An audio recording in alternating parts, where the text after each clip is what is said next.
Hello, I'm Jean, a long-time parishioner of St. Anselm's, just sharing a few of my thoughts on Lent.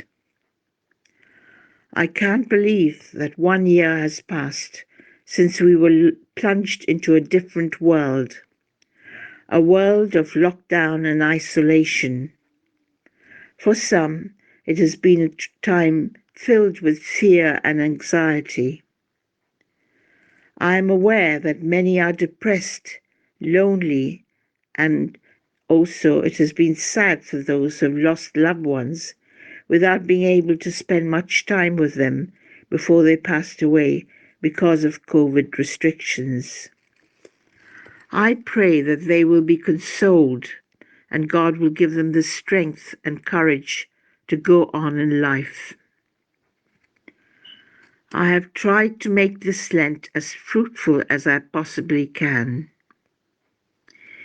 Evil brought this virus, but God always makes good of this time. I feel He has taken me out into the desert so I can detach from worldly things and give Him more time.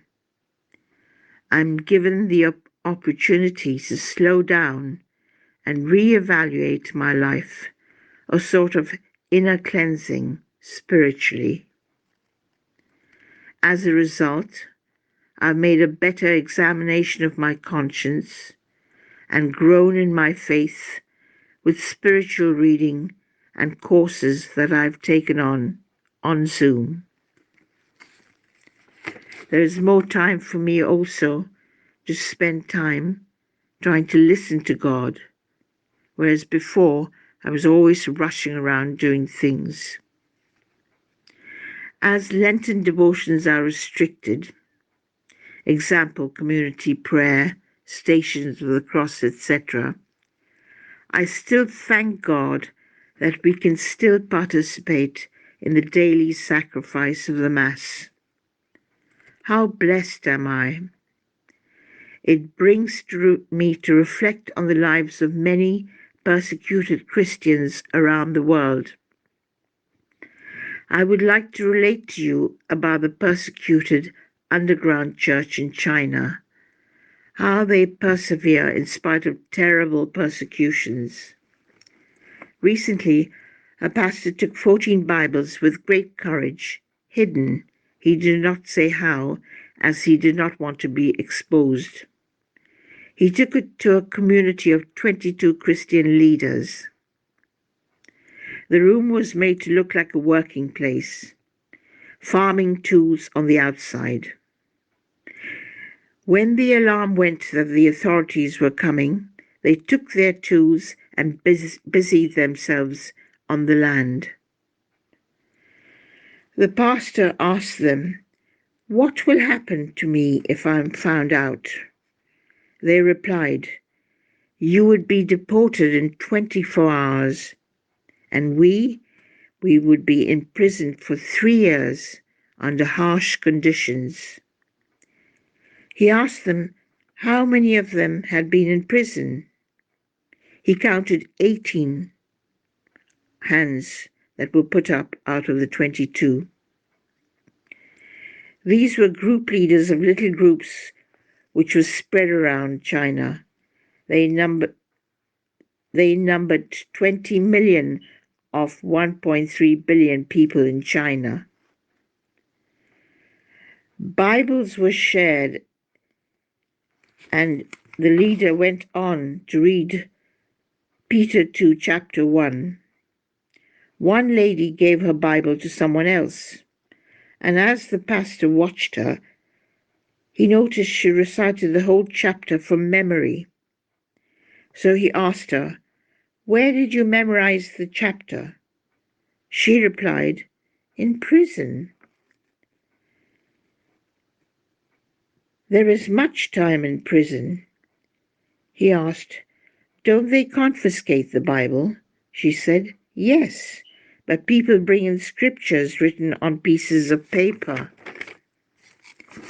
So he asked, "Don't they confiscate these pieces of paper?" "Yes," she said, That's why you memorize what's written as fast as you can, because although they can take the paper away, they can't take what's written in your heart. He was so taken up by the zeal of these Christians, he asked, "How can I pray for you?" They said, "Can you pray that one day we can be like you where you come from and you are free to pray?" The pastor replied, "No." And with big, incredulous eyes, they looked at him and asked, "But why?" And the pastor said, "You guys rode a train for 13 hours to get here.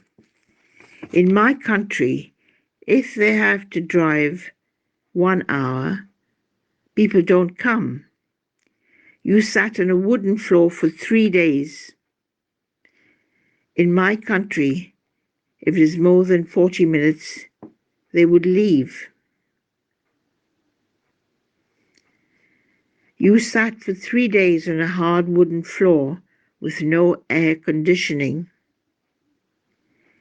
In my country, if we have no air condition and padded pews, people often don't come back. You hardly have any Bibles and you memorize them. In my country, we have an average of 2 Bibles per family, but they are left dusty on the shelves." He concluded, "I will not pray that you become like us, but I will pray that we become just like you." What has that story got to do with Lent? Reflecting on the story, I realized how grateful I should be to have always been in a country where there are Catholic faithful and churches. In countries with a Christian foundation, I've taken that for granted and not appreciated my faith enough. However, now when Mass was cancelled and churches locked, I was beginning to understand that persecution was coming to us in the West too. Step by step, slowly. Was I willing to be like these people in the underground church? Could I be strong enough to be a martyr? I've noticed several Bible studies and catechism courses erupt online. Many are eager to learn the faith. I myself have joined a Bible study course, which I have found fascinating. It has opened up and made me understand the book of Revelation in relation to our times, given by an excellent biblical scholar, Francis Hogan. The session starts at 6 a.m., so I can offer reparation by waking up at 5:30 a.m. We then go on to the Catechism of the Catholic Church. I'm learning to live a way of life in the divine will according to the writings given to servant of God, Luisa Picaretta, by Jesus. All these sessions are on Zoom. And the reason we are learning the catechism is that soon we might have to share our faith with many others who will come into the Christian church. God is shaking us. God is preparing us to live in the new era to come, which will come after a time of severe testing. It will be the fulfillment of the prayer of the Our Father, "Thy kingdom come on earth as it is in heaven." In the meantime, we are called to make reparation and minister to the heart of Jesus. So I've set the alarm every hour to accompany Jesus through the 24 hours of his passion. And in each hour, I'm able to make reparation for different things. Obviously, when I'm asleep, I ask my guardian angel to do it for me.